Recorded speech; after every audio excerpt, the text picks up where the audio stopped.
As the summer sun fades and the leaves begin to fall, students across the country prepare for a new school year. But at Blackwood Academy, a prestigious boarding school nestled deep in the misty hills of New England, the return to school brings more than just the usual anxieties. For decades, whispers of a haunting have plagued the school's history, a dark tale that refuses to be forgotten. This is the story of a young girl named Emily, whose tragic fate has left an indelible mark on the academy. Settle in and listen closely, for what you're about to hear is a story of terror and tragedy, a tale that stretches far beyond the walls of Blackwood Academy.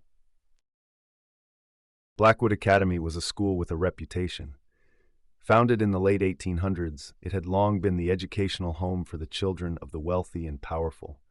Its towering Gothic architecture, complete with stone gargoyles and ivy-covered walls, was both imposing and beautiful.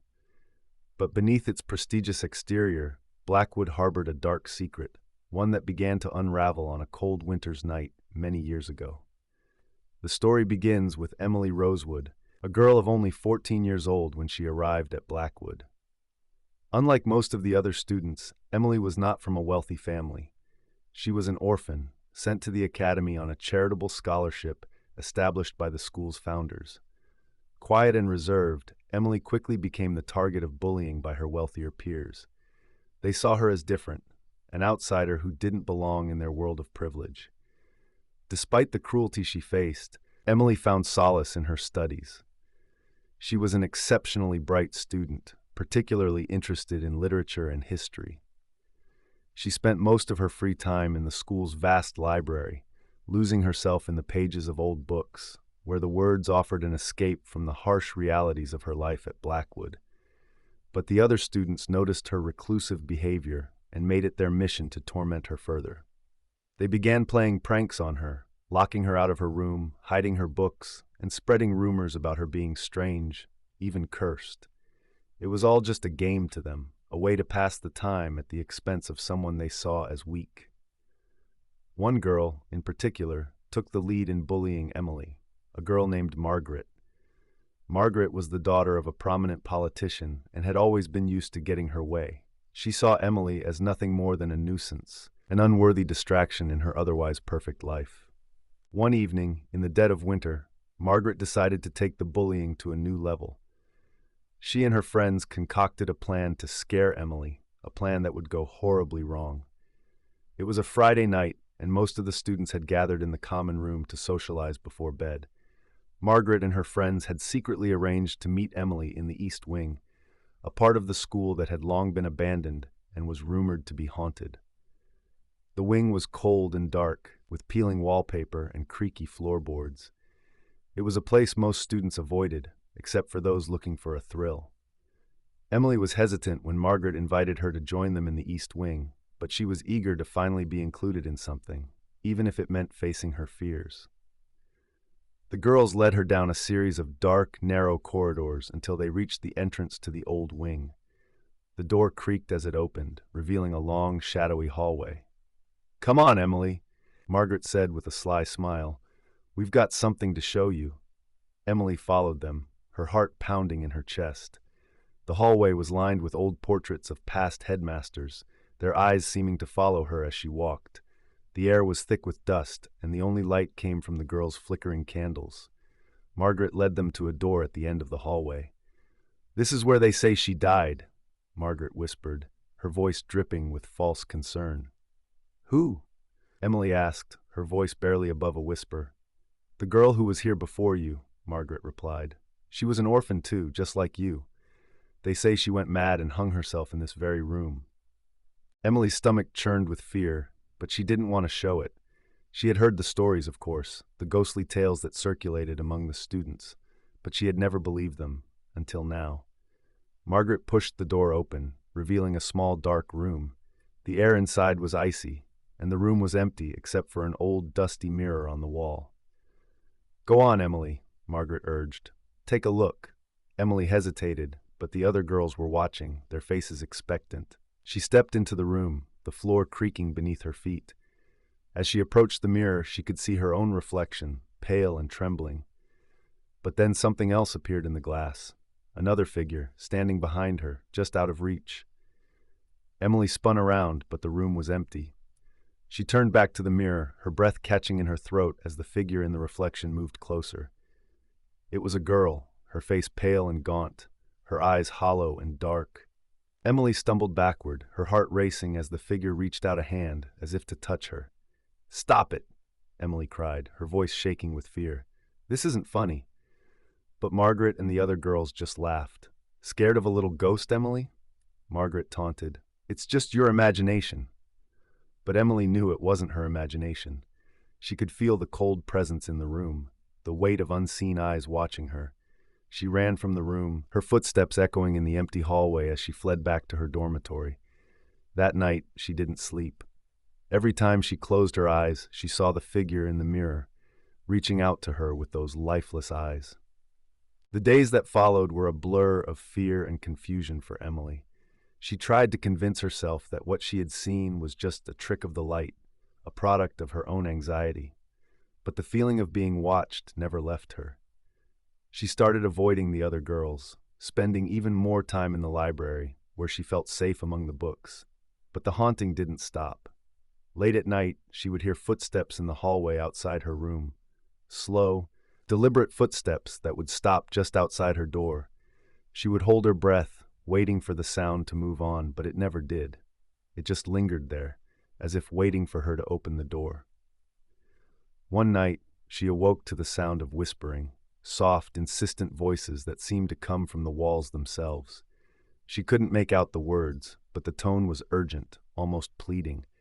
She pulled the covers over her head, trying to block out the sound, but it only grew louder, more insistent. The next morning, she found a note slipped under her door. It was written in a shaky hand, the letters barely legible. "Leave now, before it's too late." There was no signature, no indication of who had left it. But Emily knew it wasn't a joke. The fear in those words was real. She tried to tell the headmistress about the note, about the things she had seen and heard, but the headmistress dismissed her concerns, saying it was just the stress of the new school year.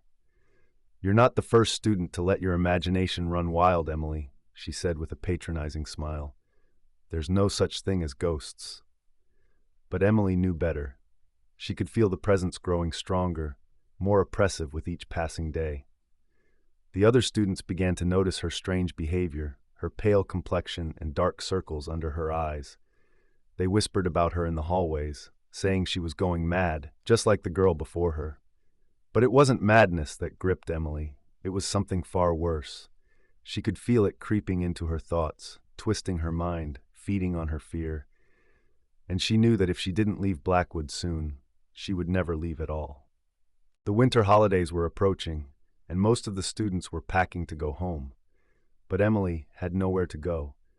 The thought of spending the holidays alone at Blackwood filled her with dread, but she couldn't shake the feeling that she was being watched, that something was waiting for her to be alone. On the last night before the holidays, Emily made a decision. She would leave Blackwood for good, escape the nightmare that had consumed her life. She packed a small bag with her few belongings and waited until the school was quiet, the students and staff asleep in their beds. She slipped out of her room and made her way to the front doors, her heart pounding in her chest. The hallways were dark and silent, the only sound her own footsteps on the cold stone floor. But as she reached the entrance, she felt it again, the cold breath on the back of her neck, the presence that had haunted her for weeks. She turned, and there it was, the figure from the mirror, standing at the end of the hallway. Its eyes were hollow, its face pale and lifeless. But this time, it didn't just watch. It started to move toward her, its footsteps slow and deliberate. Emily's breath caught in her throat as she backed away, her hand fumbling for the door handle. But the figure was getting closer, its eyes locked on hers, its expression one of sorrow and rage. Panic surged through her as she realized that she couldn't leave, not without confronting whatever this was. "Who are you?" Emily screamed, her voice echoing through the empty halls. But the figure didn't answer. Instead, it raised its hand, pointing at her with a long, skeletal finger. The temperature in the hallway plummeted, and the air became thick with a sense of overwhelming dread. Suddenly, a rush of memories flooded Emily's mind. memories that weren't her own.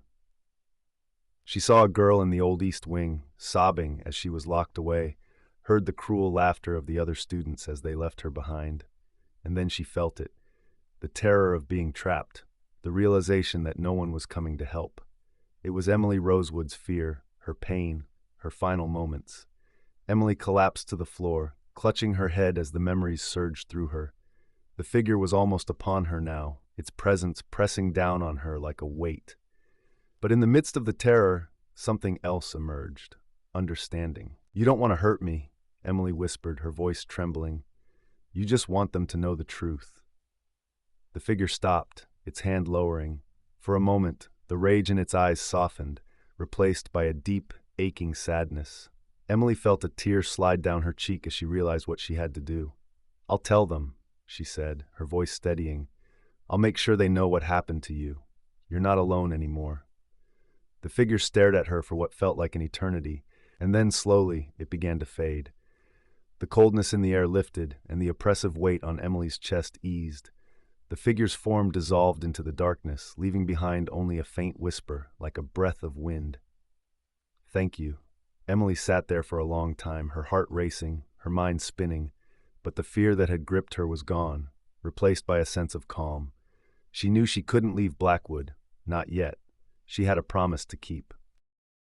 The next morning, the staff and remaining students were shocked to find Emily standing in the headmistress's office, holding the old journal she had found in the library.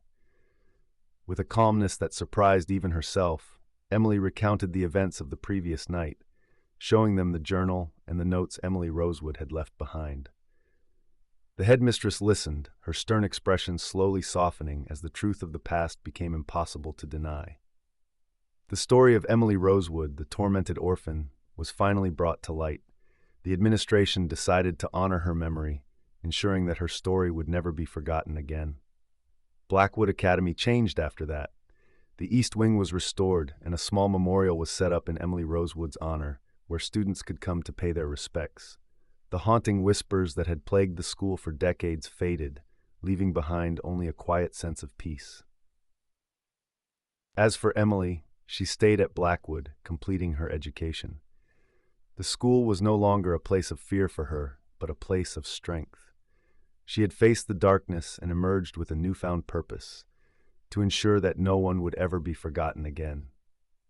And though the ghost of Emily Rosewood was never seen again, the students of Blackwood Academy would often speak of the girl who had the courage to uncover the truth, a girl who had made sure that history's shadows could no longer hide the light. Some say that the halls of Blackwood Academy are no longer haunted, but others believe that Emily Rosewood's spirit still lingers, watching over those who come after her. Whether as a guardian or a reminder of the past, her presence is a testament to the power of truth and the resilience of those who seek it. Thank you for joining us for this chilling tale of the tragedy of Blackwood Academy. If you enjoyed this story, don't forget to like, subscribe, and hit the notification bell for more spine-tingling tales. And remember, the past has a way of catching up with us, especially in places where the walls still echo with the memories of those long gone.